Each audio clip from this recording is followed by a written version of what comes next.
আজকে তৈরি করে দেখাবো গরুর মাংসের কাবাব। আজকের কাবাবটা কোনো স্পেশাল মশলা দিয়ে তৈরি করব না, ঘরে থাকা একদম সাধারণ মশলা দিয়ে তৈরি করব। সাধারণ মশলা দিয়ে সাধারণভাবে তৈরি করলেও খেতে কিন্তু অসম্ভব মজার হয়। আশা করছি আজকের রেসিপিটা আপনাদের ভালো লাগবে। তবে চলুন দেখে নেওয়া যাক কিভাবে আমি এই কাবাবটা তৈরি করি। আমি এখানে বুটের ডাল ব্যবহার করেছি। সারা রাত বুটের ডালটাকে ভিজিয়ে রাখতে হবে, তা না হলে বুটের ডাল সিদ্ধ হবে না।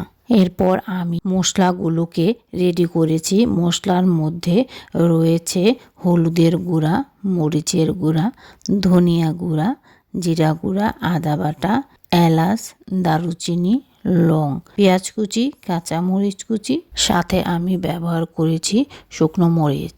এরপর বুটের ডালের সাথে ছোট ছোট করে কেটে রাখা গরুর মাংস এবং সাথে সব ধরনের মশলা দিয়ে মেখে তেল দিয়ে আমি পানি দিয়ে অল্প আঁচে ভালো করে সিদ্ধ করে নিব।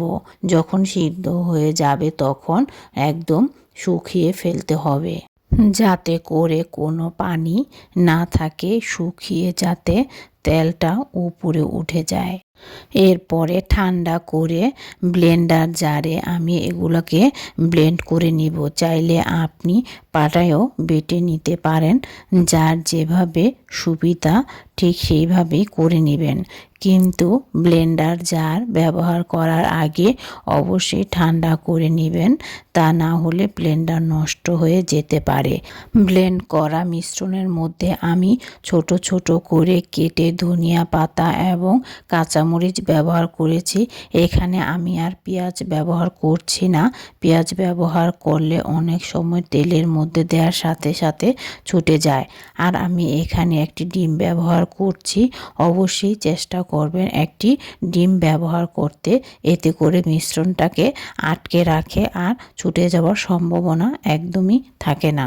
ভালো করে মিশিয়ে নেওয়ার পর হাতের তালুর মধ্যে অল্প পরিমাণে তেল মেখে এরপরে আমি কাবাবের শেপ দিব। আপনি চাইলে যে কোনো সাইজ করতে পারেন এবং এই পর্যায়ে এসে আপনি যদি চান তাহলে কিন্তু ফ্রিজিং করে রাখতে পারেন। ফ্রিজিং করে রাখার পরে আপনি সাথে সাথেই তেলটাকে গরম করে তেলের মধ্যে দিয়ে দিতে পারবেন। কোনো ধরনের অসুবিধা হবে না, কারণ এটা আপনি সব কিছুই সিদ্ধ করা আছে। অল্প আঁচে আপনি শুধুমাত্র কালার করে ভেজে নেবেন। যদি আগে থেকেই আপনি তৈরি করে রাখেন তাহলে হঠাৎ করে মেহমান আসলে আপনার আর বাড়তি টেনশন করার প্রয়োজন পড়ে না। এখন আমি এটাকে ডুবো তেলে ভেজে নেব। আমি তেলটাকে গরম করে কাবাব দিয়ে দিয়েছি। এক পাশটা যখন কালার চলে আসবে পরবর্তীতে আমি কাবাবটাকে উল্টিয়ে দিব। বারে বারে উল্টিয়ে দেওয়ার কোনো প্রয়োজন নেই। এক পাশ কালার হলে আপনি উল্টিয়ে অপর পাশ কালার করে নামিয়ে নেবেন। হয়ে গেছে আমার সুস্বাদু স্বাদের ঘরোয়া উপকরণ দিয়ে আজকের গরুর মাংসের কাবাব। আশা করছি আজকের রেসিপিটি আপনাদের ভালো লেগেছে। পরবর্তীতে হাজির হব নতুন কোনো রেসিপি নিয়ে। ভালো থাকবেন।